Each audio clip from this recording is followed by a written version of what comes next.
weeknights at 7. T.J. Hooker. News Plus 7, the 11 o'clock report with Fran Bouchard. Sports with Ron Lesnetch. And meteorologist Chuck Albiani.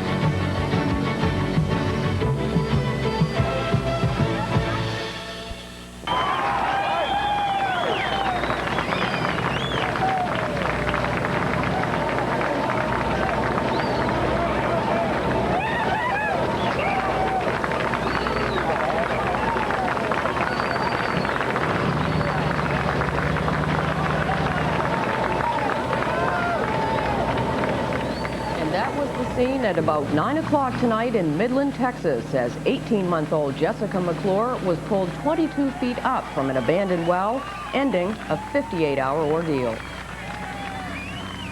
Good evening, everyone. People around the country have been pulling for Jessica McClure since the infant fell into a backyard well 2 days ago. And tonight, just before 9 o'clock, the prayers and best wishes were realized.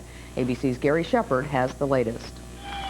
Just over 58 hours after she had fallen into the abandoned well, little Jessica McClure was rescued tonight. As the assembled crowd cheered, she was brought to the surface with her head wrapped in bandages, which covered the bruises she apparently suffered from her 22-foot fall Wednesday morning. She had no food or water for nearly 2.5 days. It was a wonderful ending to an emotionally wrenching vigil, not only for her teenage parents, but for rescue crews and television viewers all over the nation. Everybody was all hyped up, where our adrenaline was flowing, and we were really excited about getting Jessica out of the hole. Early this morning, rescue workers in the parallel shaft broke through the casing to the water well and immediately placed a barrier inside so Jessica could not fall deeper. Later, balloons were filled and placed in the shaft as a double precaution to prevent her from falling. As they continued to chip away at the rock, paramedics were able to reach in and touch Jessica, but they just could not make the hole big enough with jackhammers to get her out.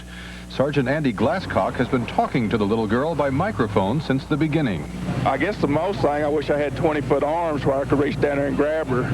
By late afternoon, a massive water jet with 35,000 pounds of pressure was brought in to blast the rock clear.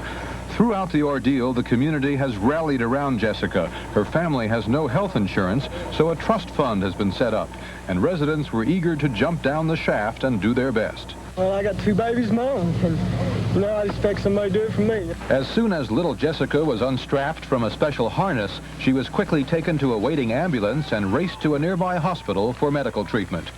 Gary Shepard, ABC News, Los Angeles. And as was mentioned, a medical fund has been set up for Jessica, the coordinated effort of KMID Television and the Texas Commerce Bank.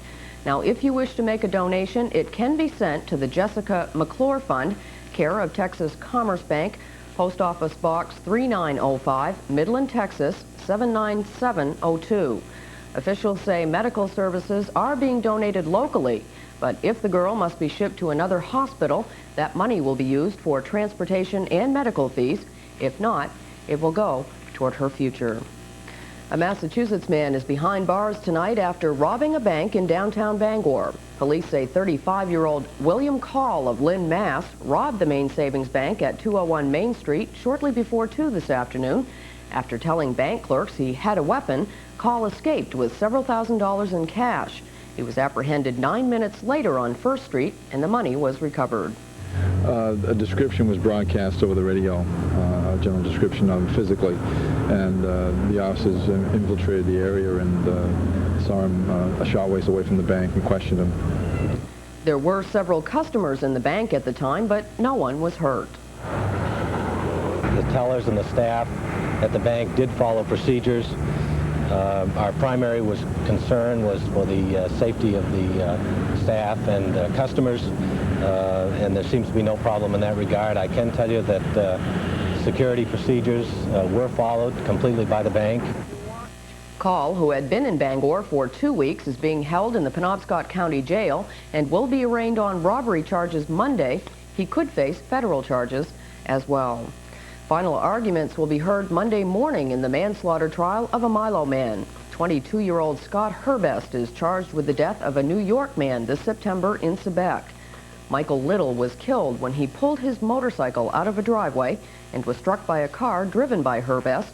According to District Attorney Chris Almy, evidence was presented today that showed Herbest was traveling in excess of 100 miles per hour at the time of the accident and had a blood alcohol level of 0.19. Both sides rested their case in Piscataquis Superior Court this afternoon. Well, economic growth for both communities. That's the goal of a rather unique exchange going on between Bangor officials and a delegation from St. John, New Brunswick. Newsplus 7's Tim Geyer has the story. 30 delegates from St. John first got a tour of Bangor's free trade zone at Bangor International Airport, then a look at the city's industrial parks. The mayor of St. John says today's Breaking Down Barriers conference shows the two local governments can deal effectively with economic problems that have traditionally baffled national governments. I think that we can show through our relationship that if you sit down and you discuss